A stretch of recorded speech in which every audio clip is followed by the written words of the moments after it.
Welcome to Get Solutions. This is your Lokesh.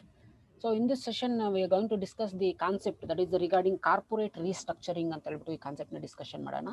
So this is the fourth module in case of advanced financial management. Okay. So fourth chapter corporate restructuring ಅಂತ ಹೇಳ್ಬಿಟ್ಟು ನಿಮಗೆ ಇದೆ. Okay.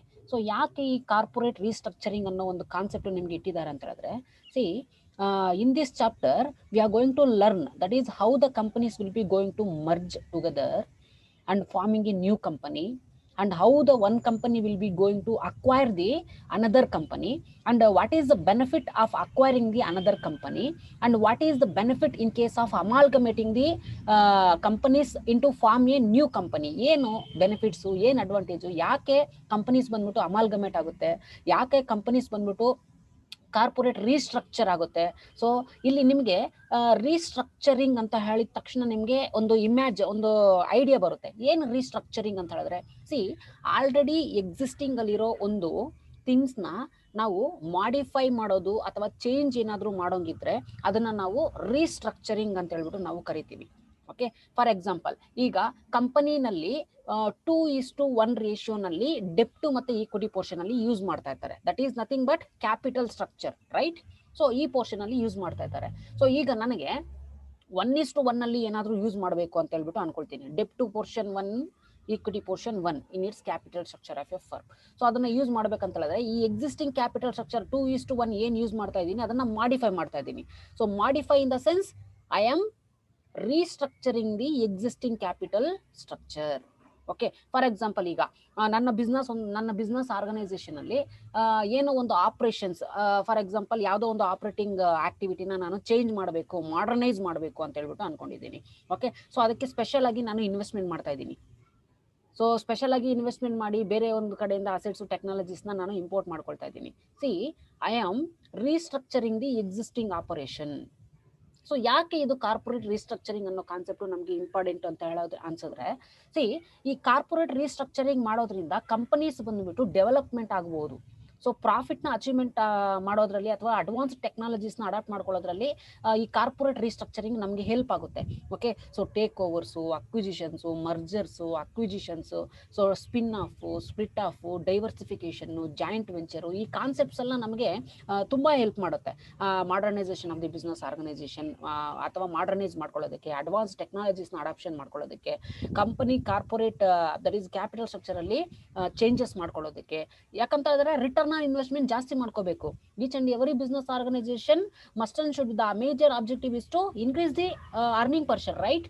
So ಈಗ wealth increase ಮಾಡ್ಕೋಬೇಕು, shareholders ಅಥವಾ stakeholders interest ನಾವು ಕಾಪಾಡಬೇಕು ಅಂತ ಹೇಳಿದ್ರೆ the company need to develop, the company need to adapt the advanced technology according to the current market scenario, according to the current economic condition, market condition ಪ್ರಕಾರ company ಬಂದು changes ಆಗ್ತಾ ಇರಬೇಕು. So ಅದಕ್ಕೆ ಬಂದ್ಬಿಟ್ಟು ಈ ಕಾರ್ಪೊರೇಟ್ ರೀಸ್ಟ್ರಕ್ಚರಿಂಗ್ ಅನ್ನೋ concept ಈ business organization ಅಲ್ಲಿ ತುಂಬಾ ಹೆಲ್ಪ್ ಆಗುತ್ತೆ. ಸೊ ಈಗ ರೀಸ್ಟ್ರಕ್ಚರಿಂಗ್ ಅಂತ ಹೇಳಿದ್ರೆ ಒಂದು ಸ್ವಲ್ಪ ಐಡಿಯಾ ಬಂದಿದೆ, ರೀಸ್ಟ್ರಕ್ಚರಿಂಗ್ ಅಂದ್ರೆ ಏನು, ಯಾಕೆ ಮಾಡಬೇಕು ಅಂತ ಹೇಳ್ಬಿಟ್ಟು.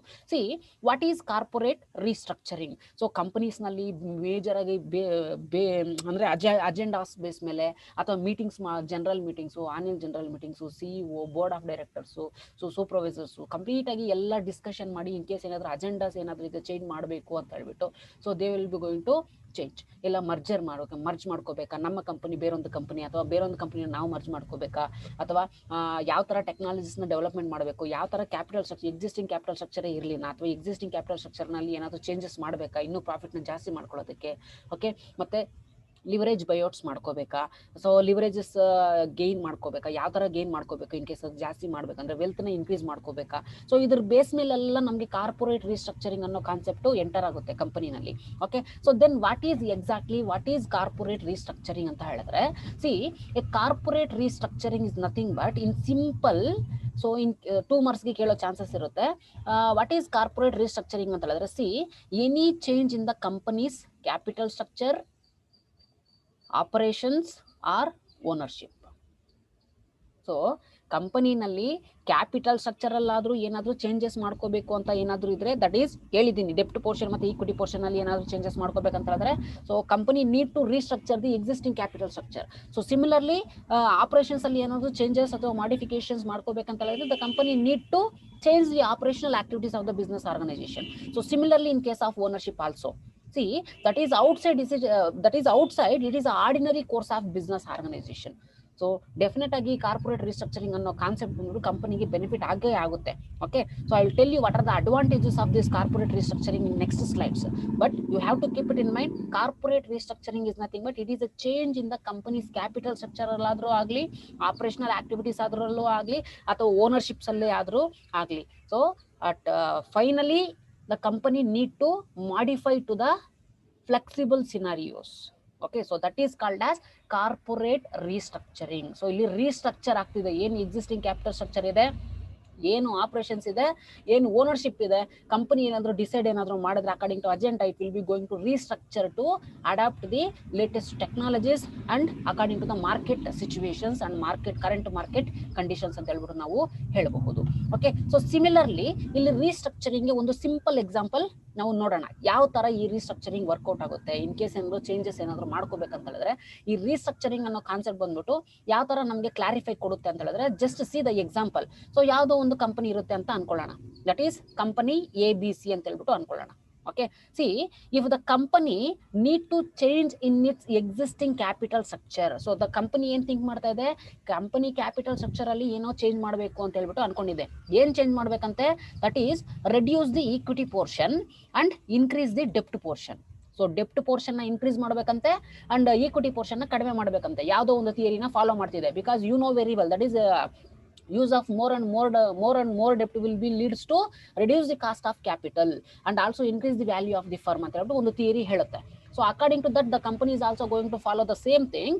ಈಕ್ವಿಟಿ ಪೋರ್ಷನ್ ನ ಕಡಿಮೆ ಮಾಡಬೇಕು ಅಂತ ಹೇಳ್ಬಿಟ್ಟು ಥಿಂಕ್ ಮಾಡ್ತಿದೆ, ಅದೇ ರೀತಿ ಡೆಪ್ಟ್ ಪೋರ್ಷನ್ ನ ಕ್ಯಾಪಿಟಲ್ ಸ್ಟ್ರಕ್ಚರ್ ಅಲ್ಲಿ ಇನ್ಕ್ರೀಸ್ ಮಾಡಬೇಕು ಅಂತ ಹೇಳ್ಬಿಟ್ಟು ಥಿಂಕ್ ಮಾಡ್ತಿದೆ. ಯಾವ ತರ ಇದು ರೀಸ್ಟ್ರಕ್ಚರ್ ಮಾಡ್ತಿದೆ ಅಂತ ಹೇಳಿದ್ರೆ, see based on the CEO salary ಮೇಲೆನೆ ಇದು ಫೋಕಸ್ ಮಾಡ್ಬಿಟ್ಟಿದೆ. ಅಕಾರ್ಡಿಂಗ್ ಟು ಸೊ ಈಗ based on the restructuring concept, company ಬಂದ್ಬಿಟ್ಟು ಬಿಕಮ್ ಕ್ಯಾಶ್ ರಿಚ್ ಆಗಬೇಕು ಅಂತ ಹೇಳ್ಬಿಟ್ಟು ಒಂದು ಆಬ್ಜೆಕ್ಟಿವ್ ಅಥವಾ ವಿಷನ್ ಇದೆ. Okay, so similarly decreasing the CEO salary. So ಯಾವ ತರ ಈ ಕಂಪನಿ ಕ್ಯಾಪಿಟಲ್ ಸ್ಟ್ರಕ್ಚರ್ ಅಲ್ಲಿ ಈಕ್ವಿಟಿ ಪೋರ್ಷನ್ ನ ಕಡಿಮೆ ಮಾಡೋದು, ಡೆಪ್ಟ್ ಪೋರ್ಷನ್ ನ ಇನ್ಕ್ರೀಸ್ ಮಾಡೋದು ಅಂತ ಹೇಳಿದ್ರೆ, ಕಂಪನಿ ಬಂದ್ಬಿಟ್ಟು ಕ್ಯಾಶ್ ರಿಚ್ ಆಗಬೇಕು. So in order to become a cash rich, decreasing the CEO salary. CEO ಬಂದ್ಬಿಟ್ಟು ಏನ್ ಸ್ಯಾಲರಿ ಬರ್ತಿದೆಯೋ ಅದರಲ್ಲಿ ಆ ಸ್ಯಾಲರಿನ ಕಡಿಮೆ ಮಾಡಿ ಕ್ಯಾಪಿಟಲ್ ಸ್ಟ್ರಕ್ಚರ್ ಮಾಡಿಫೈ ಮಾಡೋದಕ್ಕೆ ಯೂಸ್ ಮಾಡ್ಕೊಳ್ಳೋದು ಅಂತ ಹೇಳ್ಬಿಟ್ಟು ಇಲ್ಲಿ ಹೇಳ್ತಿದ್ದಾರೆ. ದಟ್ ಈಸ್ ರೀಸ್ಟ್ರಕ್ಚರಿಂಗ್ ಮಾಡೋದಕ್ಕೆ ಕಂಪನಿ ಕ್ಯಾಪಿಟಲ್ ಸ್ಟ್ರಕ್ಚರ್ ಅಲ್ಲಿ ಈಕ್ವಿಟಿ ಪೋರ್ಷನ್ ನ ಕಡಿಮೆ ಮಾಡೋದಕ್ಕೆ ಅಥವಾ ಡೆಪ್ಟ್ ಪೋರ್ಷನ್ ನ ಜಾಸ್ತಿ ಮಾಡ್ಕೊಳ್ಳೋದಕ್ಕೆ CEO ಸ್ಯಾಲರಿನ ಕಡಿಮೆ ಮಾಡಬೇಕು ಅಂತ ಹೇಳ್ಬಿಟ್ಟು ಥಿಂಕ್ ಮಾಡ್ತಾ ಇದೆ. So this is the restructuring of existing capital structure by decreasing the salary for the CEO.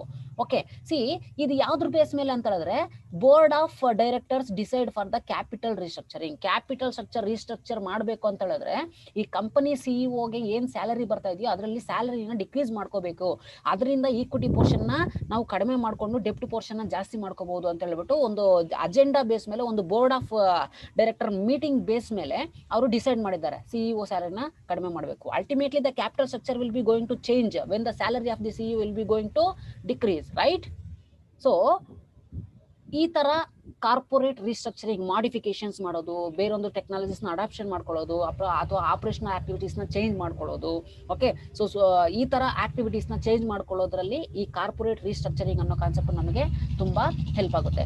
ಈಗ ಜನರಲ್ ಆಗಿ ನಿಮಗೆ ಗೊತ್ತಿರಬೇಕು ಏನಕ್ಕೆ ಕಾರ್ಪೊರೇಟ್ ರೀಸ್ಟ್ರಕ್ಚರಿಂಗ್ ನಮಗೆ ತುಂಬಾ ಅವಶ್ಯಕತೆ ಇದೆ ಅಥವಾ ಕಂಪನೀಸ್ಗೆ ಯಾಕೆ ಬೇಕು ಅನ್ನೋದಾದ್ರೆ, see company why the companies will be going to engage in the corporate restructuring ಅಂತ ಹೇಳಿದ್ರೆ, these are the major reasons. ಯಾಕೆ ಬಂದ್ಬಿಟ್ಟು ಕಂಪನೀಸ್ ಬಂದ್ಬಿಟ್ಟು ಕ್ಯಾಪಿಟಲ್ ರೀಸ್ಟ್ರಕ್ಚರಿಂಗ್ ಅಲ್ಲಿ ಎಂಟರ್ ಆಗ್ತಿದೆ, ಏನ್ ಅಡ್ವಾಂಟೇಜಸ್ ಅಂತ ಹೇಳಿದ್ರೆ, see these are the following reasons why the company will be going to engage in the capital restructuring ಅಂತ ಹೇಳಿದ್ರೆ, ಒಂದನೇದು that is these are the general points. Okay, so sales enhancement ಅಥವಾ operating economies.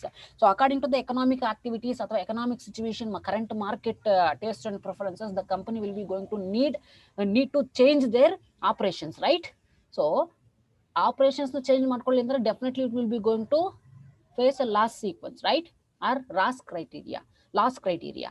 Okay, so in order to enhance the sales, it will be going to adapt the and modify its capital structure or modify the company operations. Okay, so ಸೇಲ್ಸ್ನ enhancement ಮಾಡೋದಕ್ಕೆ corporate restructuring help ಆಗುತ್ತೆ. ಸೊ ಅದೇ ಥರ ಮ್ಯಾನೇಜ್ಮೆಂಟ್ನ improve ಮಾಡ್ಕೊಳ್ಳೋದಕ್ಕೆ corporate restructuring help ಆಗುತ್ತೆ. In case ಏನಾದರೂ ತುಂಬ ಡಿಫಿಕಲ್ಟೀಸ್ ಏನಾದರೂ ಫೇಸ್ ಮಾಡ್ತಾ ಇದ್ದಾರೆ ಮ್ಯಾನೇಜ್ಮೆಂಟಲ್ಲಿ, ಯಾರು ಮ್ಯಾನೇಜ್ಮೆಂಟ್ ಸರಿಯಾಗಿ ಮಾಡ್ತಿಲ್ಲ ಅಂತ ಹೇಳಿದ್ರೆ, so they going to change the management. So ಮ್ಯಾನೇಜ್ಮೆಂಟಲ್ಲಿ ಇಂಪ್ರೂವ್ ಮಾಡ್ಬೇಕಂತ ಹೇಳಿದ್ರೆ ಶಿಫ್ಟ್ ಮಾಡಬೇಕು ಮ್ಯಾನೇಜ್ಮೆಂಟ್ಸಲ್ಲಿ, ಯಾರ್ಯಾರು ಎಕ್ಸಿಸ್ಟಿಂಗ್ ಆಗಿ ಅಥವಾ ಆಲ್ರೆಡಿ ವರ್ಕ್ ಮಾಡ್ತಾ ಇದ್ದಾರೆ ಅಂತ ಹೇಳ್ಬಿಟ್ಟು. So then there is a possibility to improve the management, right.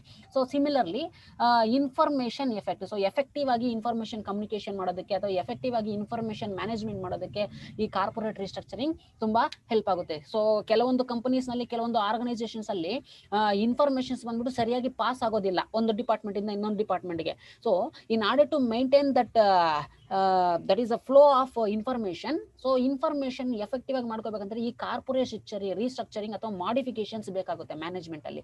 Okay, so effective ಆಗಿ ಇನ್ಫಾರ್ಮೇಶನ್ ಪಾಸ್ ಮಾಡೋದಕ್ಕೆ ಕಮಿಟೀಸ್ನ ಅರೇಂಜ್ ಮಾಡಬೇಕು. ಸೊ ಈ ತರ ಮಾಡಿಫಿಕೇಶನ್ಸ್ ಏನಾದರೂ ಮಾಡೋದಿದ್ರೆ ಈ ಕಾರ್ಪೊರೇಟ್ ರೀಸ್ಟ್ರಕ್ಚರಿಂಗ್ ಕಾನ್ಸೆಪ್ಟ್ ಅನ್ನೋದು ನಮಗೆ ಹೆಲ್ಪ್ ಆಗುತ್ತೆ. ಸೊ ಅದೇ ರೀತಿ ವೆಲ್ತ್ ನ ನಾವು ಟ್ರಾನ್ಸ್ಫರ್ ಮಾಡಬೇಕು. ವೆಲ್ತ್ ನ ಟ್ರಾನ್ಸ್ಫರ್ ಮಾಡ್ಬೇಕಂತ ಫಸ್ಟ್ ವೆಲ್ತ್ ನ ಇನ್ಕ್ರೀಸ್ ಮಾಡ್ಕೋಬೇಕು, right. So total value of the business organisation increase ಆದ್ರೆ ಡೆಪ್ಟ್ ಪೋರ್ಷನ್ ಇಂದ ultimately the wealth of the organization also going to increase, because the value of the organization will be going to increase, right. So therefore wealth increase ಆಗಿದ್ರೆ automatically wealth transfer ಆಗುತ್ತೆ. So ಅದಕ್ಕೆ corporate restructuring help ಆಗುತ್ತೆ. Next tax burden ನ ಕಡಿಮೆ ಮಾಡೋದಕ್ಕೆ, in case ಏನಾದರೂ ಯಾವ್ದಾದ್ರು modifications ಮಾಡಿಲ್ಲ ಅಂತ ಹೇಳಿದ್ರೆ, ಟ್ಯಾಕ್ಸ್ ಜಾಸ್ತಿ ಆಗ್ತಾ ಇದೆ ಅಂತ ಹೇಳಿದ್ರೆ ಅಲ್ಲಿ ಮಾಡಿಫಿಕೇಶನ್ಸ್ ಮಾಡಿ ಟ್ಯಾಕ್ಸ್ ಬರ್ಡನ್ ನ ಕಡಿಮೆ ಮಾಡೋದಕ್ಕೆ ಈ ಕಾರ್ಪೊರೇಟ್ ರಿಸ್ಟ್ರಕ್ಚರಿಂಗ್ ಹೆಲ್ಪ್ ಆಗುತ್ತೆ. ನೆಕ್ಸ್ಟ್ ಬಂದ್ಬಿಟ್ಟು leverage gains. So leverage gain ಅಂತ ಹೇಳಿದ್ರೆ, for example it is based on the return on investment. ಈಗ ನಾವು ಬಾರೋ ಮಾಡ್ಕೊಂಡಿರ್ತೀವಿ ಲೋನ್ ಅಮೌಂಟ್ ನ, so we are paying some interest on borrowed amount, right. So here leverage gain says that is the return on investment is more than the interest amount that we are going to pay for the borrowed amount. Okay, ನಾವು ಏನು ಬಾರೋ ಮಾಡ್ಕೊಂಡಿದಿರುವ amount ಅದಕ್ಕೆ interest ನ pay ಮಾಡ್ತಿರ್ತೀರಲ್ವಾ, ಆ interest amount ಗಿಂತ ನಮಗೆ ಏನಾದ್ರೂ ಜಾಸ್ತಿ ಅಮೌಂಟ್ ಏನಾದ್ರೂ ಪ್ರಾಫಿಟ್ ಅಥವಾ ರಿಟರ್ನ್ ಆನ್ ಇನ್ವೆಸ್ಟ್ಮೆಂಟ್ ಏನಾದ್ರೂ ಬಂದ್ರೆ ಅದನ್ನ ಲಿವರೇಜ್ ಗೇನ್ ಅಂತ ಹೇಳ್ಬಿಟ್ಟು ನಾವು ಕರಿತೀವಿ. ಓಕೆ, ಈ ತರ ಲಿವರೇಜ್ ಗೇನ್ ಮಾಡ್ಕೊಳ್ಳೋದಕ್ಕೆ ಈ ಕಾರ್ಪೊರೇಟ್ ರಿಸ್ಟ್ರಕ್ಚರಿಂಗ್ ಹೆಲ್ಪ್ ಆಗುತ್ತೆ ಅಂತ ಹೇಳ್ಬಿಟ್ಟು ಹೇಳ್ಬೋದು. ನೆಕ್ಸ್ಟ್ ಬಂದ್ಬಿಟ್ಟು ಹಬ್ರಿಶ್ ಹೈಪೋಥಿಸಿಸ್. ಓಕೆ, ಸೊ ಅಬ್ರಿಶ್ ಅನ್ನಲ್ಲ, ಸೊ ಅಬ್ರಿಸ್ ಹೈಪೋಥಿಸಿಸ್ ಅಂತ ಹೇಳ್ಬಿಟ್ಟು ನಾವು ಇದನ್ನ ಹೇಳ್ತೀವಿ. ಸೊ ದಟ್ ಈಸ್ ಹೈಪೋಥಿಸಿಸ್ ಅಂತ ಹೇಳಿದ್ರೆ ಇಟ್ ಈಸ್ ಎ ಊಹೆ, that is assumption. Okay, or it is called as a presumption ಅಂತ ಹೇಳ್ಬಿಟ್ಟು ನಾವು ಕರಿತೀವಿ. ಸೊ ಏನ್ ಅಸಂಪ್ಷನ್ ಅಂತ ಹೇಳಿದ್ರೆ, ಕೆಲವೊಂದು ಬಿಸ್ನೆಸ್ ಆರ್ಗನೈಸೇಷನ್ ಅಲ್ಲಿ ಎಕ್ಸಸ್ ಓವರ್ ಸೆಲ್ಫ್ ಕಾನ್ಫಿಡೆನ್ಸ್ ಇರುತ್ತೆ.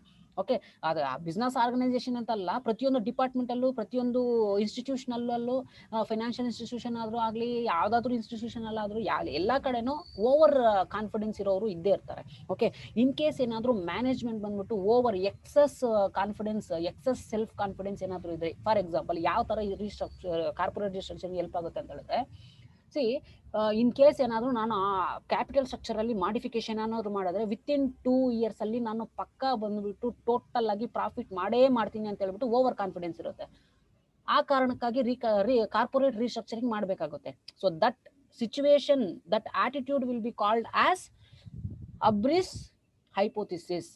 ಈ ತರ ಏನಾದ್ರೂ ಇದ್ರೆ ಮ್ಯಾನೇಜ್ಮೆಂಟ್ ಓವರ್ ಸೆಲ್ಫ್ ಕಾನ್ಫಿಡೆನ್ಸ್, ಆಗ ಕಾರ್ಪೊರೇಟ್ ರಿಸ್ಟ್ರಕ್ಚರಿಂಗ್ ಎಂಟ್ರಿ ತಗೊಳುತ್ತೆ ಅಂತ ಹೇಳ್ಬಿಟ್ಟು ಹೇಳ್ತಿದ್ದಾರೆ.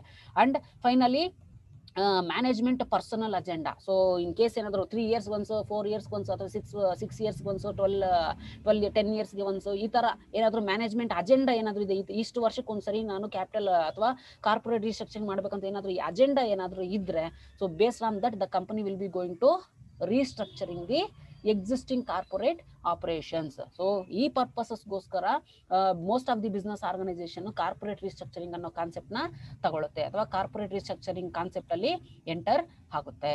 ಓಕೆ, ಸೊ ದ ಎಕ್ಸಾಂಪಲ್ಸ್ ನೋಡೋಣ. ಈ ಕಾರ್ಪೊರೇಟ್ ರಿಸ್ಟ್ರಕ್ಚರಿಂಗ್ ಸ್ಟ್ರಾಟಜೀಸ್ ಯಾವ ಸ್ಟ್ರಾಟಜೀಸ್ ಬೇಸ್ ಮೇಲೆ ಕಾರ್ಪೊರೇಟ್ ರಿಸ್ಟ್ರಕ್ಚರ್ ಆಗುತ್ತೆ ಅನ್ನೋದಾದ್ರೆ, the forms of corporate restructuring. So ಈ ಫಾರ್ಮ್ಸ್ ಅಲ್ಲಿ ಡಿಫ್ರೆಂಟ್ ಕಾರ್ಪೊರೇಟ್ ರಿಸ್ಟ್ರಕ್ಚರಿಂಗ್ ಸ್ಟ್ರಾಟಜೀಸ್ ನಮಗೆ ಬರುತ್ತೆ. ಸೊ ಫಾರ್ಮ್ಸ್ ಆಫ್ ಕಾರ್ಪೊರೇಟ್ ರಿಸ್ಟ್ರಕ್ಚರಿಂಗ್ ಇಷ್ಟೆಲ್ಲ ನಿಮಗೆ corporate restructuring strategies. For example corporate restructuring strategies ನಲ್ಲಿ ನಿಮಗೆ ಬಿಸ್ನೆಸ್ ಆರ್ಗನೈಸೇಷನ್ ಎಕ್ಸ್ಪ್ಯಾನ್ಷನ್ ಏನಾದರೂ ಮಾಡಬೇಕು ಅಂತ ಹೇಳಿದ್ರೆ ಸೊ ಆಗ ಫರ್ದರ್ ಆಲ್ಟರ್ನೇಟಿವ್ಸ್ ಯಾವ್ದಾದ್ರು ಕೊಡುತ್ತೆ, that is mergers and acquisition ಮಾಡ್ಕೊಳ್ಳೋದ್ರಿಂದ ನಿಮ್ಮ ಬಿಸ್ನೆಸ್ ಆರ್ಗನೈಸೇಷನ್ ಎಕ್ಸ್ಪ್ಯಾನ್ಷನ್ ಮಾಡ್ಕೋಬಹುದು. ನೆಕ್ಸ್ಟ್ ಟೆಂಡರ್ಸ್ ಮತ್ತೆ ಆಫರ್ಸ್ ಕೊಡೋದ್ರಿಂದ, ಆಫರ್ಸ್ ಅಲ್ಲಿ ಎಂಟರ್ ಆಗೋದ್ರಿಂದ ನಿಮ್ಮ ಬಿಸ್ನೆಸ್ ಆರ್ಗನೈಸೇಷನ್ ಎಕ್ಸ್ಪ್ಯಾನ್ಷನ್ ಮಾಡ್ಕೋಬಹುದು. ನೆಕ್ಸ್ಟ್ ಅಸೆಟ್ ನ ಅಕ್ವಿಸಿಷನ್ ಮಾಡ್ಕೊಳ್ಳೋದು ಅಥವಾ joint venture concept. So to individuals ಅಥವಾ jointly take over the business organization, joint ಆಗಿ ಏನಾದ್ರು ತಗೊಂಡು ಹೋಗ್ಬೇಕಂದ್ರೆ ಎಕ್ಸ್ಪ್ಯಾನ್ಷನ್ ಮಾಡ್ಕೊಳ್ಳೋದಕ್ಕೆ ಹೆಲ್ಪ್ ಆಗುತ್ತೆ. So that is also called as a corporate restructuring ಅಂತ ಹೇಳ್ಬಿಟ್ಟು ನಾವು ಕರಿತೀವಿ. ಸೊ ಈಗ ನಿಮಗೆ ಕಾನ್ಸೆಪ್ಟ್ ಅಲ್ಲಿ ಇರೋದು mergers and acquisition under expansion. So ಅದೇ ರೀತಿ ಕಾಂಟ್ರಾಕ್ಷನ್ ಅಂತ ಹೇಳೋದು that is a spin of ಮತ್ತೆ ಸ್ಪ್ಲಿಟ್ ಆಫ್. ಸೊ ಇವೆರಡು ಕಾನ್ಸೆಪ್ಟ್ ಇದೆ, ನಾನು ಹೇಳ್ತೀನಿ. ನೆಕ್ಸ್ಟ್ ಸಿ ಈ ಕಾಂಟ್ರಾಕ್ಷನ್, ಸ್ಪಿನ್ ಆಫ್ ಮತ್ತೆ ಸ್ಪ್ಲಿಟ್ ಆಫ್ ಅಲ್ಲಿ ಸೊ ನಿಮ್ಗೆ ಹೇಳೋದಾದ್ರೆ ಅದು ಯಾವ ಕಾನ್ಸೆಪ್ಟ್ ಅಲ್ಲಿ ಬರುತ್ತೆ ಅಂತ ಹೇಳಿದ್ರೆ ಸೊ ಎಕ್ಸ್ಪೆನ್ಷನ್ ಅಲ್ಲಿ ಮರ್ಜರ್ಸ್ ಅಂಡ್ ಅಕ್ವಿಸಿಷನ್ ಮಾಡೋದಲ್ವಾ, ಸೊ ಅದೇ ಕಾನ್ಸೆಪ್ಟ್ ಅಲ್ಲೇ ಇದು ನಿಮಗೆ ಬರುತ್ತೆ. ಸೊ ಆ ಕಾನ್ಸೆಪ್ಟ್ ಬಂದಾಗ ನಾನು ನಿಮಗೆ ಎಕ್ಸ್ಪ್ಲೈನ್ ಮಾಡ್ತೀನಿ. ಓಕೆ, ಸೊ ಅದೇ ತರ ಡೈವರ್ಸ್ಟಿಚರ್ಸ್ ಅಂತ ಹೇಳಿದ್ರೆ ನಿಮ್ಗೆ ಡೈವರ್ಸ್ಟಿಚರ್ ಅಂತ ಹೇಳಿದ್ರೆ ಈಗ ಒಂದು ಬಿಸ್ನೆಸ್ ಆರ್ಗನೈಸೇಷನ್ ಪಾರ್ಷಿಯಲ್ ಅಥವಾ ಫುಲ್ ಆಗಿ ಇನ್ ಕೇಸ್ ಏನಾದ್ರು ಬಿಸ್ನೆಸ್ ಎಂಟಿಟಿನ ಏನಾದ್ರು ಡಿಸ್ಪೋಸಲ್ ಮಾಡಬೇಕು ಅಂತ ಏನಾದ್ರು ಇದ್ರೆ either it is in the form of exchange or closure or sale or bankruptcy is termed as a divestitures ಅಂತ ಹೇಳ್ಬಿಟ್ಟು ನಾವು ಕರಿಬಹುದು. ಓಕೆ, ಸೊ ಈಗ ಬಿಸ್ನೆಸ್ ಆರ್ಗನೈಸೇಷನ್ ಅಲ್ಲಿ ಅಸೆಟ್ಸ್ ಫುಲ್ ಆಗಿ ಅಥವಾ ಪಾರ್ಷಿಯಲ್ ಆಗಿ ಏನಾದ್ರು ಸೇಲ್ ಮಾಡ್ಬಿಡ್ಬೇಕು ಅಥವಾ ಡಿಸ್ಪೋಸ್ ಮಾಡ್ಬಿಡ್ಬೇಕು ಎಕ್ಸ್ಚೇಂಜ್ ಮುಖಾಂತರ ಅಥವಾ ಕ್ಲೋಸ್ ಮಾಡಿ ಬಿಸ್ನೆಸ್ ಆರ್ಗನೈಸೇಷನ್, ಅದನ್ನ ಡೈವರ್ಸ್ಟಿಚರ್ ಅಂತ ಹೇಳ್ಬಿಟ್ಟು ನಾವು ಕರಿತೀವಿ. ಸೊ ಅದು ಕಾಂಟ್ರಾಕ್ಷನ್ಸ್ ಬೇಸ್ ಮೇಲೆ ಒಂದು part. Okay, next similarly equity carve outs ಅಂತ ಹೇಳಿದ್ರೆ ಸೊ ಇಲ್ಲಿ ಈಕ್ವಿಟಿ ಕಾರ್ವ್ ಔಟ್ಸ್ ಅಂತ ಹೇಳಿದ್ರೆ ನಿಮ್ಗೆ ಏನ್ ಬರುತ್ತೆ ಅಂತ ಹೇಳಿದ್ರೆ ಇದನ್ನ ನಾವು ಸ್ಪಿಟ್, ಈ ಈಕ್ವಿಟಿ ಕಾರ್ವ್ ಔಟ್ಸ್ ನ ನಾವು ಸ್ಪಿಟ್ ಆಫ್ ಅಂತ ಹೇಳ್ಬಿಟ್ಟು ನಾವು ಕರಿಬಹುದು. ಯಾಕೆಂತ ಹೇಳಿದ್ರೆ see in case of equity carve out ಅಲ್ಲಿ the business organization will be going to create the new subsidiary for the company. So ಹೊಸ ಒಂದು ಸಬ್ಸಿಡರಿನ ಕ್ರಿಯೇಟ್ ಮಾಡುತ್ತೆ. ಓಕೆ, ಸೊ ಅದಕ್ಕಾಗಿ ಈಕ್ವಿಟಿ ಕಾರ್ವ್ ಔಟ್ಸ್ ನಾವು ಇದು ಕಾಂಟ್ರಾಕ್ಷನ್ಸ್ ಅಲ್ಲಿ ನಾವು ಆಡ್ ಮಾಡ್ಕೊಂಡಿದ್ದೀವಿ. ಓಕೆ, ಸೊ ನ್ಯೂ ಸಬ್ಸಿಡರಿನ ಕ್ರಿಯೇಟ್ ಮಾಡಿದೆ ಅಂತ ಹೇಳಿದ್ರೆ ಸೊ ಡೆಫಿನೆಟ್ ಆಗಿ ಯಾರು ಅಥವಾ ಯಾವ ಒಂದು ಕಂಪನಿ ಸಬ್ಸಿಡರಿನ ಕ್ರಿಯೇಟ್ ಮಾಡುತ್ತೆ ಡೆಫಿನೆಟ್ ಆಗಿ ಕಂಟ್ರೋಲ್ ಅಲ್ಲಿ ಇರುತ್ತೆ. ಆ ಕಂಟ್ರೋಲ್ ನ ಮಾಡೋದ್ರಲ್ಲಿ ಈ ಕಾಂಟ್ರಾಕ್ಷನ್ ಅನ್ನೋ ಕಾನ್ಸೆಪ್ಟ್, ಕಾರ್ಪೊರೇಟ್ ರಿಸ್ಟ್ರಕ್ಚರಿಂಗ್ ಅನ್ನೋ ಕಾನ್ಸೆಪ್ಟ್ ಎಂಟರ್ ಆಗ್ತಿದೆ. ಓಕೆ, ನೆಕ್ಸ್ಟ್ ಅಸೆಟ್ ನ ಸೇಲ್ ಮಾಡೋದು, ಒಂದು ಕಂಪನಿ ಅಸೆಟ್ಸ್ ನ ಬೇರೆ ಒಂದು ಕಂಪನಿಗೆ ಸೇಲ್ ಮಾಡೋದ್ರ ಮುಖಾಂತರ. ಸೊ ಇದೆಲ್ಲ ಕಾಂಟ್ರಾಕ್ಷನ್ ಬರುತ್ತೆ. ಸೊ ನಿಮಗೆ ಇದರಲ್ಲಿ ಸಿಲೆಬಸ್ಗೆ ಇರೋದು ಬಂದ್ಬಿಟ್ಟು ಸ್ಪಿನ್ ಆಫ್ ಮತ್ತೆ ಸ್ಪ್ಲಿಟ್ ಆಫ್ ಅಂತ ಹೇಳ್ಬಿಟ್ಟು ಈ ಟೂ ಕಾನ್ಸೆಪ್ಟ್ಸ್ ಇದೆ. ಅದು ಬಂದ್ಬಿಟ್ಟು ನಿಮಗೆ ಮರ್ಜರ್ ಮತ್ತೆ ಅಕ್ವಿಸಿಷನ್ ಅಲ್ಲಿ ಇದೆ. ಓಕೆ, ಸೊ ನೆಕ್ಸ್ಟ್ ಬಂದ್ಬಿಟ್ಟು ಕಾರ್ಪೊರೇಟ್ ಕಂಟ್ರೋಲ್ ಅನ್ನೋ ಒಂದು ಕಾನ್ಸೆಪ್ಟ್. ಸೊ ಇನ್ ಕೇಸ್ ಏನಾದ್ರು ಕಂಪನಿನ ಕಂಟ್ರೋಲ್ ಮಾಡ್ಬೇಕಂತ ಹೇಳಿದ್ರೆ ಈ ಒಂದು ಟೆಕ್ನಿಕ್ಸ್ ಮತ್ತೆ ಸ್ಟ್ರಾಟಜೀಸ್ ನ ಯೂಸ್ ಮಾಡ್ಕೊಂಡು ಎಂಟರ್ ಆಗಬೇಕು ಕಾರ್ಪೊರೇಟ್ ರಿಸ್ಟ್ರಕ್ಚರಿಂಗ್ ಸ್ಟ್ರಾಟಜೀಸ್ ಅಲ್ಲಿ.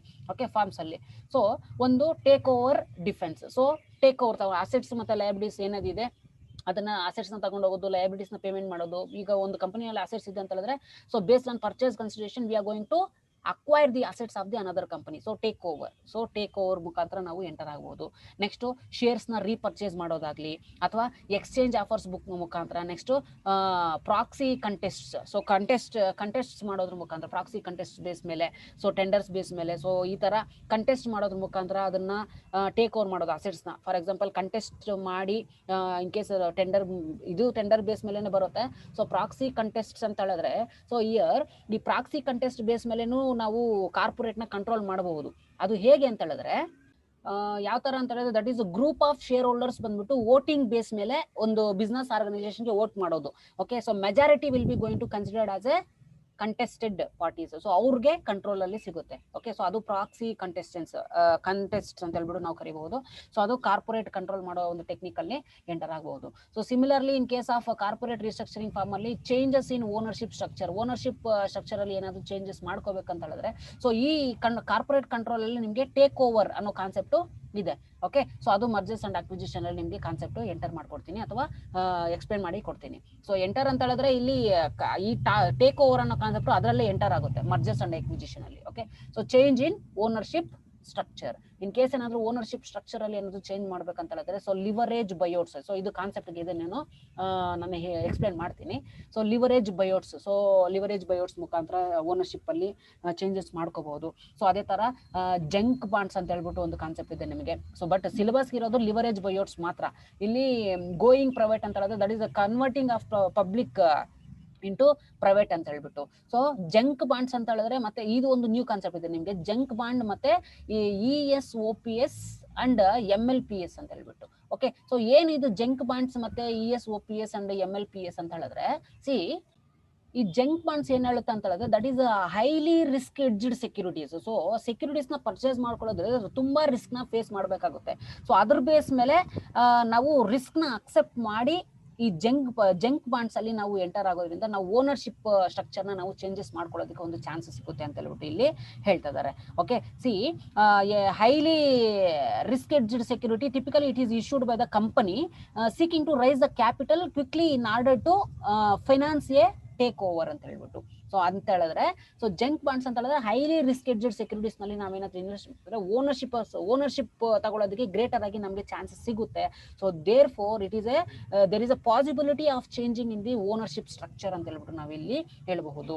ಸೊ ಅದೇ ತರ ನಿಮಗೆ ESOPS ಅಂಡ್ MLPS ಅಂತ ಹೇಳಿದ್ರೆ, ಸೊ ಅದರಲ್ಲಿ ನಿಮಗೆ ಫಸ್ಟ್ ಒನ್ ಬಂದ್ಬಿಟ್ಟು ESOPS ಅಂತ ಹೇಳ್ಬಿಟ್ಟು. ಸೊ ಏನು ಇದು ESOPS ಅಂತ ಹೇಳಿದ್ರೆ, ಇದನ್ನ ನಾವು ಎಂಪ್ಲಾಯಿ ಸ್ಟಾಕ್ ಓನರ್ಶಿಪ್ ಪ್ಲಾನ್ಸ್ ಅಂತ ಹೇಳ್ಬಿಟ್ಟು ನಾವು ಕರಿತೀವಿ. ಸೊ ಏನಿದು ಎಂಪ್ಲಾಯಿ ಸ್ಟಾಕ್ ಓನರ್ಶಿಪ್ ಪ್ಲಾನ್ಸ್ ಅಂತ ಹೇಳಿದ್ರೆ, ಸಿ ಕಂಪನಿನಲ್ಲಿ ಓನರ್ಶಿಪ್ ಸ್ಟ್ರಕ್ಚರ್ನ ಏನಾದ್ರು ಚೇಂಜ್ ಮಾಡಬೇಕು ಅಂತ ಹೇಳಿದ್ರೆ ಟುವರ್ಡ್ಸ್ ದ ಎಂಪ್ಲಾಯಿ, ಸೊ ಇದು ESOPS ಪ್ಲಾನ್ ಏನ್ ಹೇಳ್ಕೊಡುತ್ತೆ ಅಂದ್ರೆ, that is it is based on the define that is the contribution employee benefit pension plans designed to invest at least 50% of its asset in qualifying the employee securities. So employees ಗೆ encourage ಮಾಡೋದು at least 50% of its assets ಅಲ್ಲಿ ಅವ್ರಿಗೆ employees ಗೆ ಒಂದು opportunities ಕೊಡೋದು. So in case of securities ನಲ್ಲಿ investment ಮಾಡೋದಕ್ಕೆ ಆಗ ಓನರ್ಶಿಪ್ ಡೆಫಿನೆಟ್ ಆಗಿ ಚೇಂಜ್ ಆಗುತ್ತೆ. ಸೊ ಅದೇ ರೀತಿ MLPS ಅಂತ ಹೇಳಿದ್ರೆ, that is master limited partnerships ಅಂತ ಹೇಳ್ಬಿಟ್ಟು ನಾವು ಕರಿತೀವಿ. ಸೊ ಇದು ಬಂದ್ಬಿಟ್ಟು ಟ್ಯಾಕ್ಸ್ ಬೆನಿಫಿಟ್ಸ್ ನ ಎಂಪ್ಲಾಯೀಸ್ಗೆ ಅಥವಾ ಟ್ಯಾಕ್ಸ್ ಬೆನಿಫಿಟ್ಸ್ ನ ಇನ್ವೆಸ್ಟರ್ಸ್ಗೆ ಕಂಬೈನ್ ಮಾಡಿ ಒಂದು ಸ್ಕೀಮ್ ನ ಕೊಡುತ್ತೆ. ಓನರ್ಶಿಪ್ ಸ್ಟ್ರಕ್ಚರ್ ಅಲ್ಲಿ ಯಾವ ತರ ಬೆನಿಫಿಟ್ ಆಗುತ್ತೆ ಅಂತ ಹೇಳ್ಬಿಟ್ಟು. ಸೊ ಈ MLP master limited partnership plans ಅಲ್ಲಿ ಯಾವ ತರ ಬೆನಿಫಿಟ್ ಆಗುತ್ತೆ ಅಂತ ಹೇಳಿದ್ರೆ, ಸೊ ಈಗ ಇನ್ವೆಸ್ಟರ್ಸ್ಗೆ ಬಂದ್ಬಿಟ್ಟು ಏನಾದ್ರು ಪ್ರಾಫಿಟ್ ಬಂದು ಡಿಸ್ಟ್ರಿಬ್ಯೂಟ್ ಆದ್ರೆ ಮಾತ್ರ ಟ್ಯಾಕ್ಸ್ ನ ಮತ್ತು ಕನ್ಸಿಡರೇಷನ್ ಮಾಡುತ್ತೆ, ಇಲ್ಲ ಅಂತ ಹೇಳಿದ್ರೆ ಕನ್ಸಿಡರೇಷನ್ ಮಾಡೋದಿಲ್ಲ. ಸೊ ಅಲ್ಲಿಗೆ ಕಂಪನಿ ಅಥವಾ ಎಂಪ್ಲಾಯೀಸ್ಗೆ ಬೆನಿಫಿಟ್ ಆಗೋ ರೀತಿನಲ್ಲಿ ಅಥವಾ ಓನರ್ಶಿಪ್ ಸ್ಟ್ರಕ್ಚರ್ ಅಲ್ಲಿ ಅವ್ರಿಗೆ ಬೆನಿಫಿಟ್ ಆಗೋ ರೀತಿನಲ್ಲಿ ಇದು ಕಾರ್ಪೊರೇಟ್ ರೀಸ್ಟ್ರಕ್ಚರಿಂಗ್ ಫಾರ್ಮ್ ಅಂತ ಹೇಳ್ಬಿಟ್ಟು ನೋಡ್ಕೊಳ್ಳುತ್ತೆ. ಓಕೆ, ಸೊ ಈಗ different forms of capital that is a corporate restructuring ಅಂತ ಹೇಳ್ಬಿಟ್ಟು ನಿಮ್ಗೆ ಗೊತ್ತಾಗಿದೆ. ಓಕೆ, ಸೊ ಈಗ ನಾವು ಅದರಲ್ಲಿ ಫಸ್ಟ್ ಒನ್ ಬಂದ್ಬಿಟ್ಟು ಯಾವುದು, that is mergers and acquisition. So ಈ ಕಾನ್ಸೆಪ್ಟ್ ನಿಮಗೆ ತುಂಬಾ ತುಂಬಾ ತುಂಬಾ ಇಂಪಾರ್ಟೆಂಟ್. ಓಕೆ, ಇದ್ರ ಬೇಸ್ ಮೇಲೆ ನಿಮಗೆ ಪ್ರಾಬ್ಲಮ್ಸು ಇದೆ. ಓಕೆ, ಸೊ ನಾನು ಸಾಲ್ವ್ ಮಾಡಿ ಕೊಡ್ತೀನಿ. Just see the first concept, ನಾವು ಏನ್ ಕಾನ್ಸೆಪ್ಟ್ ಹೇಳುತ್ತೆ ಈ ಮರ್ಜರ್ ಅಂಡ್ ಅಕ್ವಿಜಿಷನ್ ಅಂತ ಹೇಳಿದ್ರೆ. Okay, so just see the slide. So M&A, so it is nothing but merger and acquisition. Okay, so ಈಗ ಮರ್ಜರ್ ಅಂಡ್ ಅಕ್ವಿಜಿಷನ್. ಸೊ ಏನಿದು merge ಅಂತ ಹೇಳಿದ್ರೆ, ಸೊ ನಿಮ್ಗೆ ಎಕ್ಸೆಲ್ ಅಲ್ಲಿ ಒಂದು ಆಪ್ಷನ್ ಇದೆ ಅಲ್ವಾ, ಸೊ ಮರ್ಜ್ ಆಪ್ಷನ್. ಸೊ ಈಗ 2 ಸೆಲ್ಸ್ ಇದೆ ಅಂತ ಹೇಳಿದ್ರೆ 2 ಸೆಲ್ಸ್ನು ನಾವು ಮರ್ಜ್ ಮಾಡ್ತಾ ಇದ್ದೀವಿ. ಏನಕ್ಕೆ, ಒಂದು ಹೊಸ ಎಂಟ್ರಿನ ಫಾರ್ಮ್ ಮಾಡೋದಕ್ಕೆ ಅಥವಾ ಹೊಸ ಎಂಟ್ರಿ ಟೈಪ್ ಮಾಡೋದಕ್ಕೆ. ಸೊ ಆ ಸೇಮ್ ಕಾನ್ಸೆಪ್ಟ್ ಇಟ್ಕೊಂಡು ಇದನ್ನ ಕಲೀರಿ. Merger is nothing but that is the combination of 2 companies. Okay, so merger ಅಂದ್ರೇನು ಸೇಮ್ ಮೀನಿಂಗ್ ಹೇಳುತ್ತೆ. Combination of the 2 companies to form a new company. So 2 ಕಂಪನಿಗಳು ಜಾಯಿನ್ ಆಗಿ ಒಂದು ಹೊಸ ಕಂಪನಿನ ಫಾರ್ಮ್ ಮಾಡೋದಕ್ಕೆ, ಸೊ 2 ಕಂಪನೀಸ್ ಮರ್ಜ್ ಆಗಿ ಒಂದು ಹೊಸ ಕಂಪನಿನ ಫಾರ್ಮ್ ಆಗೋದಕ್ಕೆ ನಾವು ಮರ್ಜರ್ ಅಂತ ಹೇಳ್ಬಿಟ್ಟು ನಾವು ಕರಿತೀವಿ. Okay, so similarly the combination of the 2 companies involves the transfer of ownership. ಯಾವಾಗ ಒಂದು ಕಂಪನಿ ಅಥವಾ ಇನ್ನೊಂದು ಕಂಪನಿ ಜೊತೆ ಮರ್ಜ್ ಆಗುತ್ತೋ definitely there is a transfer of ownerships ಬಂದ್ಬಿಟ್ಟು ಟ್ರಾನ್ಸ್ಫರ್ ಆಗೇ ಆಗುತ್ತೆ. Okay, so both the company surrender their stocks and issue the new stock as a new company. So ಯಾವಾಗ 2 ಕಂಪನಿ ಮರ್ಜ್ ಆಗಿ ಇನ್ನೊಂದು ಕಂಪನಿನ ಫಾರ್ಮ್ ಆಗುತ್ತೋ ಆಗ 2 ಕಂಪನಿ ಮರ್ಜ್ ಆಗೋ ಸಿಚುವೇಶನ್ ಅಲ್ಲಿ 2 ಕಂಪನಿ ಬಂದ್ಬಿಟ್ಟು ಸ್ಟಾಕ್ಸ್ ನ ಸರೆಂಡರ್ ಮಾಡಿ ಒಂದು ಹೊಸ ಕಂಪನಿ ಮೂಲಕ ಹೊಸ ಶೇರ್ಸ್ ನ ಇಶ್ಯೂ ಮಾಡುತ್ತೆ. Okay, so to raise the funds. So this is called as merger. So merger andre iste concept. Merger is nothing but combination of the 2 companies or 2 or more company to form a new company. New company na form ಮಾಡೋದಕ್ಕೆ merger ಅನ್ನೋ concept enter ಆಗಿದೆ. So it is also one of the type of corporate restructuring merge ಆಗೋ ಒಂದು concept definitely business ಆರ್ಗನೈಸೇಷನ್ಸ್ಗೆ help ಆಗುತ್ತೆ. So ಒಂದು strongest company ಇನ್ನೊಂದು weakest company merge ಆದರೆ definitely it is helpful to the weakest company, right? So to uplift its social and its operations, right? So ಈ ತರ merger concept business ಆರ್ಗನೈಸೇಷನ್ಸ್ಗೆ help ಆಗೋ chances ಇರುತ್ತೆ. So similarly related to this merger, in other words they are going to define. So ಏನು merger exact ಆಗಿ define ಮಾಡುತ್ತೆ ಅಂತ ಹೇಳಿದ್ರೆ, C it is very important for your 2 marks and also for section B. Okay, so ಇದರಲ್ಲಿ ನಿಮಗೆ definite ಆಗಿ ಒಂದು problem ಇರುತ್ತೆ ಸೆಕ್ಷನ್ ಸಿ ಗೆ 12 marksಗೆ. ಓಕೆ, ಸಿ ಮರ್ಜರ್ ಅಂದ್ರೆ ಏನು ಕಾನ್ಸೆಪ್ಟ್ ಅಂತ ಹೇಳಿದ್ರೆ, it is also say the same thing. ಆ ಬೇಸಿಕ್ ಕಾನ್ಸೆಪ್ಟ್ನ ನೀವು ಫಸ್ಟ್ ಅರ್ಥ ಮಾಡ್ಕೊಳ್ಳಿ, ಮತ್ತೆ ಮೀನಿಂಗ್ಸ್ನ ಅರ್ಥ ಮಾಡ್ಕೊಳ್ಳಿ. ಈ ಟ್ರಾನ್ಸಾಕ್ಷನ್ ನಾನು ಇದು ಏನು ಟೈಪ್ ಮಾಡಿದ್ದೀನೋ ಅದನ್ನೇ ಬರೀರಿ ಅಂತ ಹೇಳ್ಬಿಟ್ಟು ನಾನು ಹೇಳ್ತಾ ಇಲ್ಲ ನಿಮ್ಗೆ ಎಕ್ಸಾಂಪಲ್. ಜಸ್ಟ್ ಕಾನ್ಸೆಪ್ಟ್ನ ಅರ್ಥ ಮಾಡ್ಕೊಂಡು ನಿಮಗೆ ಯಾವ ಥರ ಅರ್ಥ ಆಗಿದೆಯೋ ಆ ಥರ ಬರೀರಿ. That's it. Okay, so a transaction, so merger andre eno, it is a transaction where two firms or two companies agree to integrate their operations on a relatively co-equal basis because they have a resources and capabilities that together may create the stronger competitive advantage. So it is also says the same thing, that is merger is nothing but combination of the two companies. Ultimately yavaga ಎರಡು company combine ಆಗುತ್ತೋ definitely ಎರಡು company ಬಂದ್ಬಿಟ್ಟು equal ಆಗಿರುತ್ತೆ ಅಂತ ಹೇಳೋದಕ್ಕಾಗಲ್ಲ, but some situations ಅಲ್ಲಿ equal basis ಅಲ್ಲಿ merge ಆಗುತ್ತೆ. ಓಕೆ, ಫಾರ್ ಎಕ್ಸಾಂಪಲ್ ಈಗ State Bank of Mysore State Bank of India ಜೊತೆ ಮರ್ಜ್ ಆಗೋಯ್ತು. Both the banks will be going to provide the same services. both the banks will be going to that is both the banks will be stronger, right? So ಯಾವ services ಕೊಡ್ತಾ ಇದೆಯೋ ಅದೇ services state Bank of ಇಂಡಿಯಾನಲ್ಲೂ ಕೊಡ್ತಾ ಇತ್ತು, state Bank of ಮೈಸೂರಲ್ಲೂ ಕೊಡ್ತಾ ಇತ್ತು, right?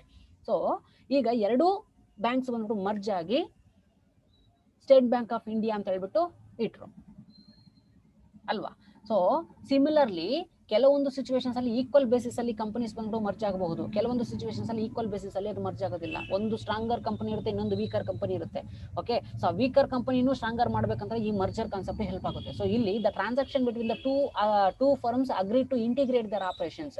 So operations assets ಎಲ್ಲ ownership ಎಲ್ಲ ಟ್ರಾನ್ಸ್ಫರ್ ಆಗಿ ಮರ್ಜ್ ಆಗುತ್ತೆ because they have the resources, they have the capability, they have a ability to maintain that company, they have a ability to issue the new shares by combining together its operations. So that is called as merger ಅಂತ ಹೇಳ್ಬಿಟ್ಟು ಹೇಳ್ಬೋದು. So ನಿಮ್ಗೆ ಈ meaning easy ಆದ್ರೆ ಈ meaning ಬರೀರಿ, ಇಲ್ಲ ಅಂತ ಹೇಳಿದ್ರೆ ಬಿಫೋರ್ ಏನ್ ಕೊಟ್ಟಿದ್ದೆ 3 points ಅದನ್ನ ಬರೀರಿ, no issue. Okay, so ultimately the merger is nothing but combination of the two companies. ಇಲ್ಲಿ company A company B example ಇದೆ, ಎರಡೂ ಕಂಪನಿ ಮರ್ಜ್ ಆಗಿ ಒಂದು ಹೊಸ ಕಂಪನಿ ಇರುತ್ತೆ, ಅದು ಸಿ ಅಂತ ಹೇಳ್ಬಿಟ್ಟು ನೇಮ್ ಇಟ್ಟಿರುತ್ತೆ. ಓಕೆ, ಸೊ ಯಾವಾಗ ಎರಡು ಎ ಕಂಪನಿ ಮತ್ತೆ ಬಿ ಕಂಪನಿ ಮರ್ಜ್ ಆಗುತ್ತೋ ಎರಡೂ ಕಂಪನಿ ಸ್ಟಾಕ್ಸ್ ನ ಬಂದ್ಬಿಟ್ಟು ಸರೆಂಡರ್ ಮಾಡಿ ಹೊಸ ಕಂಪನಿ ಸಿ ಕಂಪನಿ ಸ್ಟಾರ್ಟ್ ಮಾಡಿ ಈ ಸಿ ಕಂಪನಿಯಿಂದ ಶೇರ್ಸ್ ನ ಇಶ್ಯೂ ಮಾಡುತ್ತೆ. So this is nothing but merger ಅಂತ ಹೇಳ್ಬಿಟ್ಟು ನಾವು ಇಲ್ಲಿ ಕರೀಬಹುದು. ಸೊ ಈಗ ಎ ಕಂಪನಿ ಮತ್ತೆ ಬಿ ಕಂಪನಿ ಮರ್ಜ್ ಆಗಿದೆ, ಯಾವ ಕಂಪನಿ ಸ್ಟಾರ್ಟ್ ಮಾಡೋದಕ್ಕೆ, ಹೊಸ ಕಂಪನಿ ಸ್ಟಾರ್ಟ್ ಮಾಡೋದಕ್ಕೆ. See a merger is the combination of 2 or more company to form a new company. ಇಲ್ಲಿ ಹೊಸ ಕಂಪನಿ, new company, C company. Okay, so ಈ ಕಂಪನೀಸ್ ನ ನಾವು ಪರ್ಟಿಕ್ಯುಲರ್ ಆಗಿ ಏನಂತ ಕರಿಬಹುದು? ಓಕೆ, ಇಲ್ಲಿ ಮರ್ಜ್ ಆಗೋ ಕಂಪನಿನ ಏನಂತ ಕರಿಬಹುದು ಅಥವಾ ಹೊಸ ಕಂಪನಿನ ಏನಂತ ಕರಿಬಹುದು ಅಂತ ಹೇಳ್ಬಿಟ್ಟು ನೆಕ್ಸ್ಟ್ ಸ್ಲೈಡ್ ಅಲ್ಲಿ ನಾನು ನಿಮ್ಗೆ ಹೇಳ್ತೀನಿ. Let see what is the clarity given for this merged companies and for the new company. ಏನಂತ ಕರಿಬಹುದು ಅಂತ ಹೇಳಿದ್ರೆ, ಸಿ ಈ ಇಮೇಜ್ ನ ನೀವು ತಲೆಯಲ್ಲಿ ಇಟ್ಕೊಳ್ಳಿ. ಓಕೆ, ಯಾಕಂತ ಹೇಳಿದ್ರೆ ಪ್ರಾಬ್ಲಮ್ಸ್ ಏನಾದ್ರು ಬಂದಾಗ ಯಾವ್ದು ಟ್ರಾನ್ಸ್ಫರರ್ ಕಂಪನಿ ಯಾವ್ದು ಟ್ರಾನ್ಸ್ಫರಿ ಕಂಪನಿ ಅಂತ ಹೇಳ್ಬಿಟ್ಟು ನೀವು ಕ್ಲಿಯರ್ ಆಗಿ ಐಡೆಂಟಿಫೈ ಮಾಡಬೇಕಾಗಿರುತ್ತೆ. ಓಕೆ, ಸೊ ಇಮೇಜ್ ನ ನೆನಪಿಟ್ಕೊಳ್ಳಿ.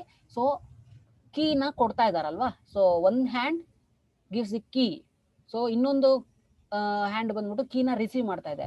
ಯಾವ ಒಂದು ಹ್ಯಾಂಡ್ ಕೊಡುತ್ತೋ ಅದನ್ನ ನಾವು ಟ್ರಾನ್ಸ್ಫರರ್ ಕಂಪನಿ ಅಂತ ಹೇಳ್ಬಿಟ್ಟು ನಾವು ಕರಿತೀವಿ, ಅಥವಾ ಇದನ್ನ ವೆಂಡರ್ ಕಂಪನಿ ಅಂತ ಹೇಳ್ಬಿಟ್ಟು ನಾವು ಕರಿತೀವಿ, ಅಥವಾ ಇದನ್ನ ಸೆಲ್ಲರ್ ಕಂಪನಿ ಅಂತ ಹೇಳ್ಬಿಟ್ಟು ನಾವು ಕರಿತೀವಿ. ಯಾವ ಒಂದು ಕಂಪನಿ ರಿಸೀವ್ ಮಾಡುತ್ತೋ ಅದನ್ನ ನಾವು ಟ್ರಾನ್ಸ್ಫರಿ ಕಂಪನಿ ಅಂತ ಹೇಳ್ಬಿಟ್ಟು ನಾವು ಕರಿತೀವಿ, ಅಥವಾ ಪರ್ಚೇಸಿಂಗ್ ಕಂಪನಿ ಅಂತ ಹೇಳ್ಬಿಟ್ಟು ನಾವು ಕರಿತೀವಿ. ಓಕೆ ಓಕೆ, ಸೊ ಈ ತರ ಟ್ರಾನ್ಸ್ಫರರ್ ಕಂಪನಿ ಟ್ರಾನ್ಸ್ಫರಿ ಕಂಪನಿ ನೀವು ನೆನ್ಪಿಟ್ಕೊಳ್ಳಿ. ಕೊಡೋದು ಟ್ರಾನ್ಸ್ಫರರ್, ತಗೊಳ್ಳೋದು ಟ್ರಾನ್ಸ್ಫರಿ ಅಂತ ಹೇಳ್ಬಿಟ್ಟು ನಾವು ಕರಿತೀವಿ. So then what is the transferor company and transferee company? So ನಿಮ್ಗೆ ಆಗ್ಲೇ ಎಕ್ಸಾಂಪಲ್ ಹೇಳ್ದಂಗೆ ಕಂಪನಿ ಎ ಮತ್ತೆ ಕಂಪನಿ ಬಿ ಅಲ್ವಾ. ಸೊ ಸೊ ಎರಡೂ ಕಂಪನಿ ಬಂದ್ಬಿಟ್ಟು ಮರ್ಜ್ ಆಗಿ ಯಾವ ಕಂಪನಿಯನ್ನ ಸ್ಟಾಪ್ ಮಾಡುತ್ತೆ, ದಟ್ ಈಸ್ ಸಿ ಕಂಪನಿ. ಆಗ ಎ ಕಂಪನಿ ಪ್ಲಸ್ ಬಿ ಕಂಪನಿನ ಏನಂತ ಕರಿತೀವಿ, ಮತ್ತೆ ಸಿ ಕಂಪನಿನ ಏನಂತ ಕರಿತೀವಿ ಅನ್ನೋದು ಕಾನ್ಸೆಪ್ಟ್. ಸೊ ಅದಕ್ಕೆ ಇಲ್ಲಿ transferor company and transferee company ಅಂತ ಹೇಳ್ಬಿಟ್ಟು ಹೇಳ್ತಿರೋದು. C the transferor company means the company which amalgamated into another company ಅಂತ ಹೇಳ್ಬಿಟ್ಟು ಇಲ್ಲಿ ಹೇಳ್ತಿದ್ದಾರೆ. So similarly the transferee company ಅಂತ ಹೇಳಿದ್ರೆ the transferee company means the company into which the transferor company is amalgamated ಅಂತ ಹೇಳ್ಬಿಟ್ಟು ನಾವು ಕರಿತೀವಿ. ಸೊ ಇಲ್ಲಿ ಟ್ರಾನ್ಸ್ಫರರ್ ಕಂಪನಿ ಯಾವುದು, ಎ ಕಂಪನಿ ಮತ್ತೆ ಬಿ ಕಂಪನಿ ಎರಡೂ company transferor company. So C company ಬಂದ್ಬಿಟ್ಟು ಟ್ರಾನ್ಸ್ಫರಿ ಕಂಪನಿ. ಸೊ ಇಲ್ಲಿ ಟ್ರಾನ್ಸ್ಫರರ್ ಕಂಪನಿ ಅಂದ್ರೆ the company which is amalgamated into another company. A company ಮತ್ತೆ ಬಿ ಕಂಪನಿ ಅಮಾಲ್ಗಮೇಟ್ ಆಗ್ತಿದೆ ಯಾವ ಕಂಪನಿ ಜೊತೆ ಅಂದ್ರೆ ಹೊಸ ಕಂಪನಿ ಆಗಿದ್ರೇನು ಅದು ಅಸಂಪ್ಷನ್ ಅದೇ ತರ ಬರುತ್ತೆ ಅಲ್ವಾ. ಸೊ ಎ ಕಂಪನಿ ಮತ್ತೆ ಬಿ ಕಂಪನಿ ಸಿ ಕಂಪನಿ ಜೊತೆಗೆ ಅಮಾಲ್ಗಮೇಟ್ ಆಗ್ತಿದೆ. ಅಲ್ಲಿಗೆ ಎ ಕಂಪನಿ ಮತ್ತೆ ಬಿ ಕಂಪನಿ ಬಂದ್ಬಿಟ್ಟು ಸೆಕ್ಯೂರಿಟೀಸ್, ಸ್ಟಾಕ್, ಅಸೆಟ್ಸ್ ಅಥವಾ ಯಾರ ಹತ್ರ ಸರೆಂಡರ್ ಮಾಡ್ತಾ ಇದೆ, ಸಿ ಹತ್ರ ಸರೆಂಡರ್ ಮಾಡ್ತಾ ಇದೆ ಅಂತ they going to sell their business to C ಅಂತ ಹೇಳ್ಬಿಟ್ಟು ಅಸಂಪ್ಷನ್ ಮಾಡ್ಕೊಂಡಿರ್ತೀವಿ. ಸೊ ಆಗ ಎ ಪ್ಲಸ್ ಬಿ ಯಾವ ಕಂಪನಿ, ಟ್ರಾನ್ಸ್ಫರರ್ ಕಂಪನಿ. ಯಾವ ಒಂದು ಕಂಪನಿ ಅಸೆಟ್ಸ್ ನ ಸೇಲ್ ಮಾಡುತ್ತೋ ಬೇರೊಂದು ಕಂಪನಿಗೆ, ಅಥವಾ which company is going to amalgamated into another company, that company is called as transferor company. So transferee company ಅಂತ ಹೇಳಿದ್ರೆ ಯಾವ ಕಂಪನಿಯಲ್ಲಿ ಬಂದು ಬೇರೊಂದು ಕಂಪನಿ ಜಾಯ್ನ್ ಆಗುತ್ತೋ ಅಥವಾ ಅಮಾಲ್ಗಮೇಟ್ ಆಗುತ್ತೋ ಅದನ್ನ ಟ್ರಾನ್ಸ್ಫರಿ ಕಂಪನಿ ಅಂತ ಹೇಳ್ಬಿಟ್ಟು ಹೇಳ್ತೀವಿ. Because it receiving the assets from the another company, receiving the cash and purchase consideration from the another company, that is called as transferee company. So ಇಲ್ಲಿ C company ಬಂದ್ಬಿಟ್ಟು transferee company. So ಇದೇ ತರ ನಿಮ್ಗೆ acquisition concept ಅಲ್ಲಿ acquisition concept ಅಲ್ಲಿ ಒಂದು example ಹೇಳ್ತೀನಿ. For example ಇಲ್ಲಿ ಎ ಕಂಪನಿ ಇರುತ್ತೆ. ಸೊ ಫಾರ್ ಎಕ್ಸಾಂಪಲ್ ಇಲ್ಲಿ ಬಿ ಕಂಪನಿ ಇರುತ್ತೆ. ಸೊ ಎ ಕಂಪನಿ ಬಂದ್ಬಿಟ್ಟು ಅಸೆಟ್ಸ್ ಮತ್ತೆ ಲಯಬಿಲಿಟೀಸ್ ಏನಿದೆ, ಸೊ ಅಸೆಟ್ಸ್ ನ ಬಂದ್ಬಿಟ್ಟು ಸೇಲ್ ಮಾಡ್ಬಿಡುತ್ತೆ ಬಿ ಕಂಪನಿಗೆ. So A company is also called as seller company, A company is also called as vendor company, ಅಥವಾ A company is also called as transferor company ಅಂತ ಹೇಳ್ಬಿಟ್ಟು ನಾವು ಕರಿಬಹುದು. ಯಾಕಂತ ಹೇಳಿದ್ರೆ A company will be going to amalgamated into another company. Assets ನ sale ಮಾಡ್ತಿದೆ ಅಂತ ಹೇಳಿದ್ರೆ ಅಮಾಲ್ಗಮೇಟ್ ಆಗ್ತಿದೆ ಅಂತ ಹೇಳ್ಬಿಟ್ಟು ಅಲ್ವಾ. ಸೊ ಸಿಮಿಲರ್ಲಿ ಬಿ ಕಂಪನಿ ಅಂತ ಹೇಳಿದ್ರೆ receiving the assets from the A company. So it is transferee company, receiving the assets. So ಈ ಕಾನ್ಸೆಪ್ಟ್ಸ್ ಅಲ್ಲಿ ನಾವು ಮರ್ಜರ್ ಮತ್ತೆ ಅಕ್ವಿಜಿಷನ್ ನ ಡಿಫ್ರೆನ್ಶಿಯೇಷನ್ ಮಾಡಬೇಕು. ಅದು ನಿಮಗೆ ನಾನು ನೆಕ್ಸ್ಟ್ ಸೆಷನ್ ಅಲ್ಲಿ ಯಾವ ತರ ಮರ್ಜರ್ ನ ಐಡೆಂಟಿಫೈ ಮಾಡೋದು, ಯಾವ ತರ ಅಕ್ವಿಜಿಷನ್ ಐಡೆಂಟಿಫೈ ಮಾಡೋದು, ಮರ್ಜರ್ಗೆ ಇನ್ನೊಂದು ಹೆಸರು ಏನು, ಅಕ್ವಿಜಿಷನ್ಗೆ ಇನ್ನೊಂದು ಹೆಸರು ಏನು ಅಂತ ಹೇಳ್ಬಿಟ್ಟು ನಾನು ಹೇಳ್ಕೊಡ್ತೀನಿ. Okay, so transferor company and transferee company ಅರ್ಥ ಆಗಿದೆ ಅಂತ ಹೇಳ್ಬಿಟ್ಟು ಅನ್ಕೊಳ್ತೀನಿ. Once again I am going to repeat this concept. See, just glance. Transferor company means the company which is amalgamated into another company. ಯಾವ ಒಂದು ಕಂಪನಿ ಇನ್ನೊಂದು company ಜೊತೆ amalgamate ಆಗೋದು ಅದನ್ನ ಟ್ರಾನ್ಸ್ಫರರ್ ಕಂಪನಿ ಅಂತ ಹೇಳ್ಬಿಟ್ಟು ನಾವು ಕರಿತೀವಿ. ಸೊ ಯಾವ ಕಂಪನಿಯಲ್ಲಿ ಬೇರೊಂದು ಕಂಪನೀಸ್ ಬಂದು ಅಮಾಲ್ಗಮೇಟ್ ಆಗುತ್ತೋ ಆ ಕಂಪನಿನ ನಾವು ಟ್ರಾನ್ಸ್ಫರಿ ಕಂಪನಿ ಅಂತ ಹೇಳ್ಬಿಟ್ಟು ನಾವು ಕರಿತೀವಿ. ಓಕೆ, ಸೊ ನೆಕ್ಸ್ಟ್ ಕಾನ್ಸೆಪ್ಟ್ ಅಲ್ಲಿ ಅಥವಾ ನೆಕ್ಸ್ಟ್ ಸೆಷನ್ ಅಲ್ಲಿ ಇನ್ನು ಡೆಪ್ತ್ ಹೋಗೋಣ ಈ ಕಾನ್ಸೆಪ್ಟ್ ಅಲ್ಲಿ. ಯಾಕಂತಂದ್ರೆ ಇದನ್ನ ತುಂಬಾ ಚೆನ್ನಾಗಿ ಅರ್ಥ ಮಾಡ್ಕೋಬೇಕು ನೀವು. Okay, there is a problem on illustrations on this concept. Okay, so thanks for watching.